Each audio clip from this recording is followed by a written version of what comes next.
পথ চলতে চলতে হঠাৎ দেখলাম ফুটপাতে এক মরা চিল।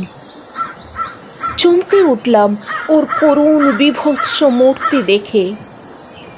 অনেক উঁচু থেকে যে এই পৃথিবীটাকে দেখেছে লুণ্ঠনের অবাধ উপনিবেশ, যার সেন দৃষ্টিতে কেবল ছিল তীব্র লোভ আর ছো মারা দস্যু প্রবৃত্তি, তাকে দেখলাম ফুটপাতে মুখ গুঁজে পড়ে।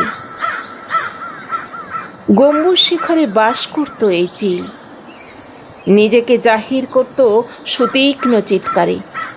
হালকা হাওয়ায় ডানা মেলে দিত আকাশের নীলে, অনেককে ছাড়িয়ে একক, পৃথিবী থেকে অনেক অনেক উঁচুতে।